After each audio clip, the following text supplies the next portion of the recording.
Don was fortunate enough to have his PhD dissertation published.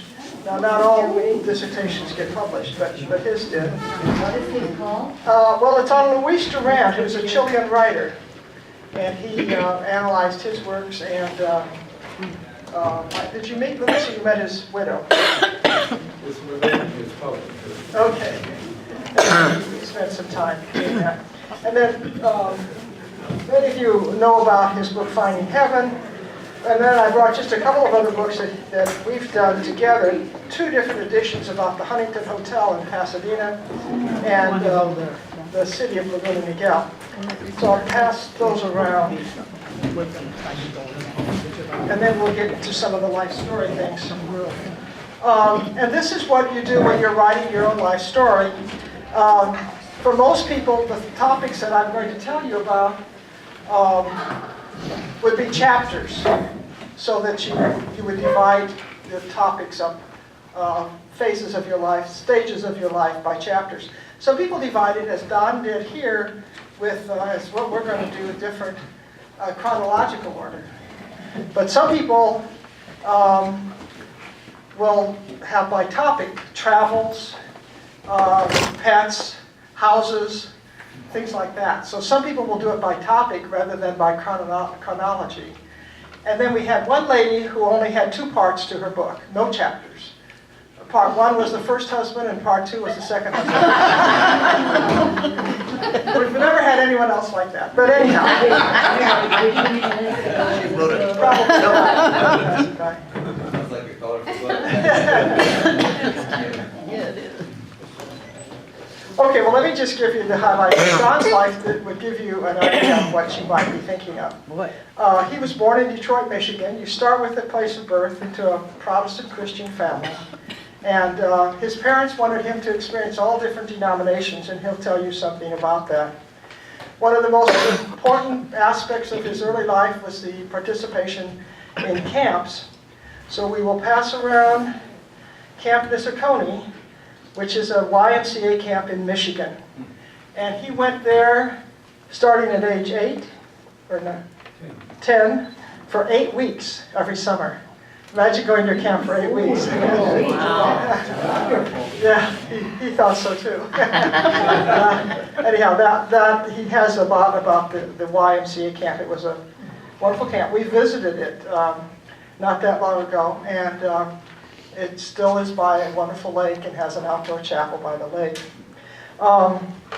He came to Methodism late, mainly because while he was in Chile, he worked, and this is a part of his the stage of his life in Chile, which came after going to Dartmouth for 1 year and then serving in the U.S. Army for 2 years. So I'll start this around. I just put some pictures together here. You'll see him with his baby pictures. But something about the Boy Scouts that he was in, and his army in World War II in Italy and Austria, and then his PhD dissertation. Well, now, were you in Chile before you went in the army, or? Well, I was there for 1 year. For 1 year. And then you went back after the war. That's Right. So he went from high school to Dartmouth, and then he had a year abroad in Chile. And while he was there, Pearl Harbor took place. And so he came back and was drafted right away. Yeah. And spent how months in the Army? 2.5 years in the Army. And then he came back and went to the University of Michigan for his bachelor's and his master's degree. And then after he got his master's, he went back to Chile for 8 years and ran a boys' camp. This is at the University of Chile. This is a University of Michigan, an important stage of his life, because for 4 years, in addition to his studies, he directed Gilbert and Sullivan and Shakespeare. So those are his Gilbert and Sullivan plays, mostly. Five Gilbert and Sullivan.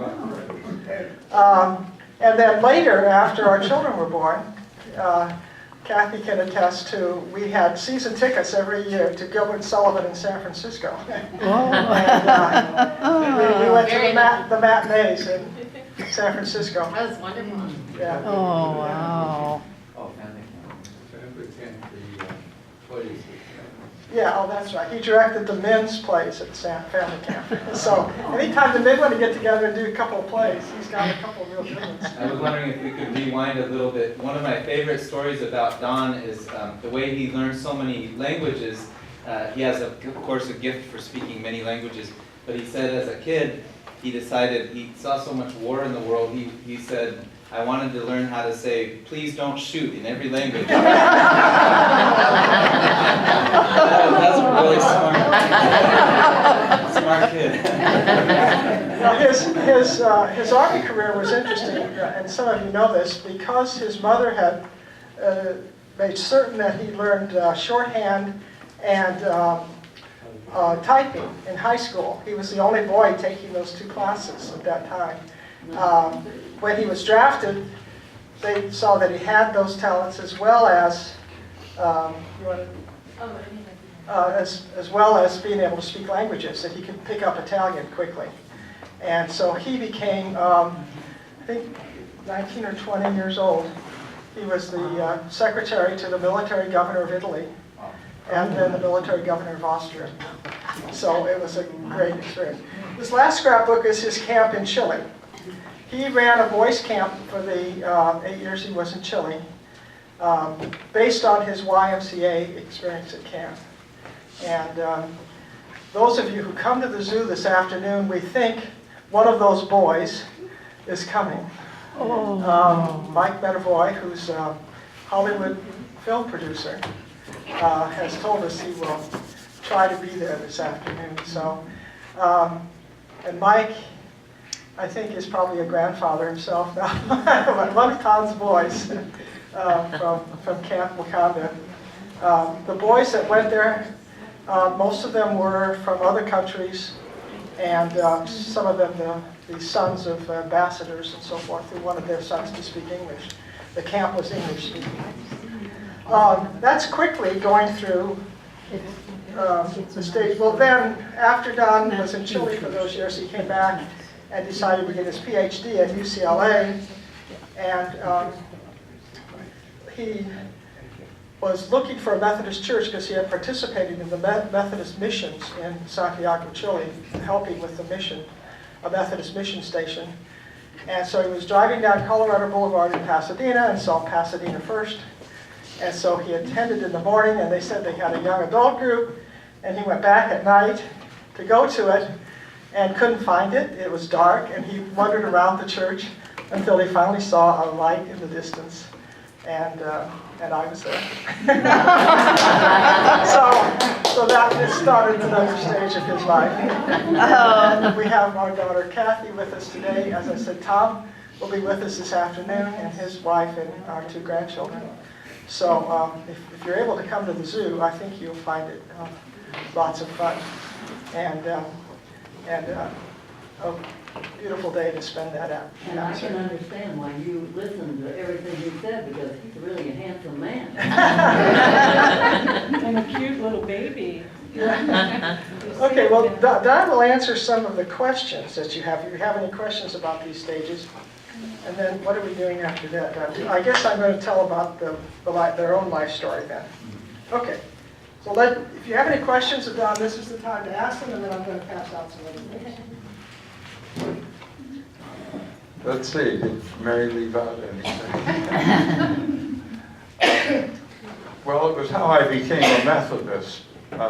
Maybe you'd like to hear that. Yeah, yes.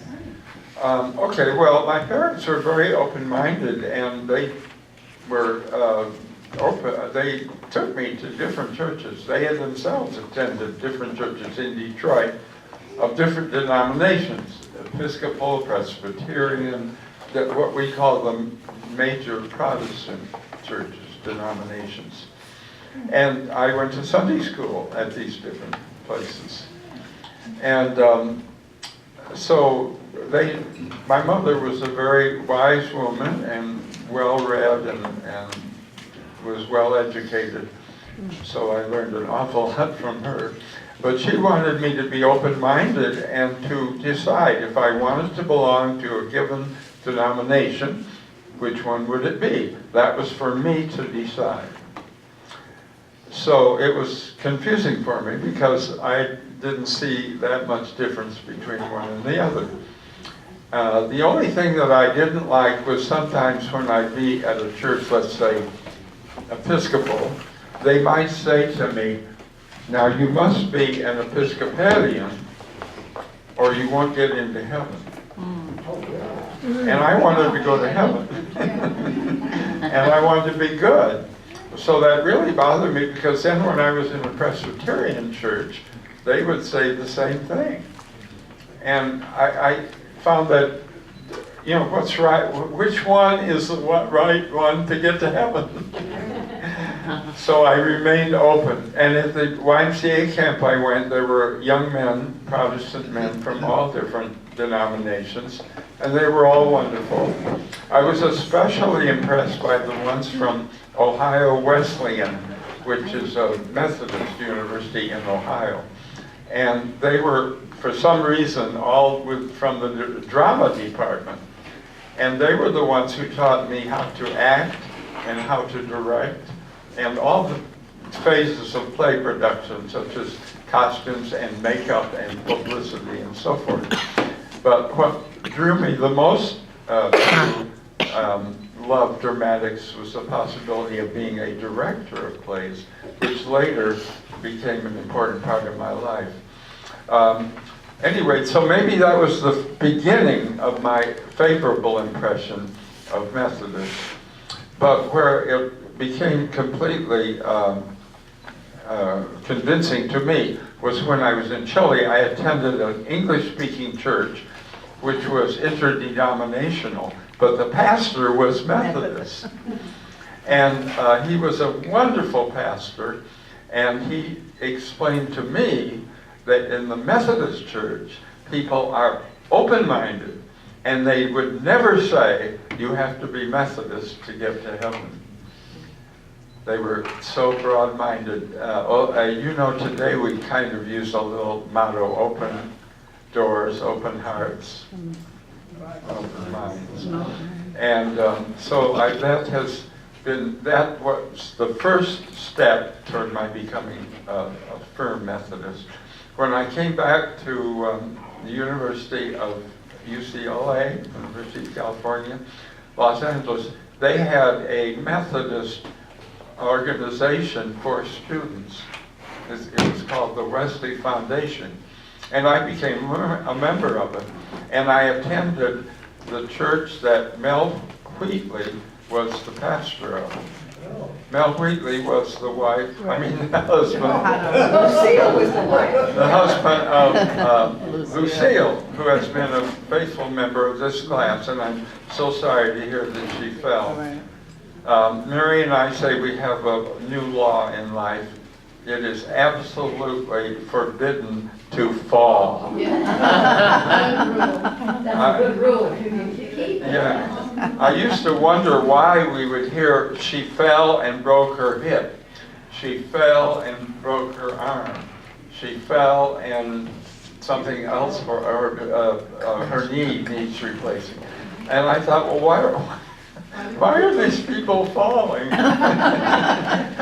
Well, now I know. It's old age, it's arthritis, and it's sometimes taking a lot of pills. That one of the side effects is to make you a little unstable or something. So we shouldn't, I at least don't feel we should be critical when you hear somebody fell. But as far as Mary and I are concerned, it's forbidden. No falling allowed. Okay. Just one other thing I wanted to say was, when I went to the Westwood Methodist Church, it is there that I decided firmly to become a Methodist, and I have been one ever since. Okay, Mary? Okay, well, Don will come back to give some more information, and if you have any other questions about the things that are being passed around. But let me pass these out to you.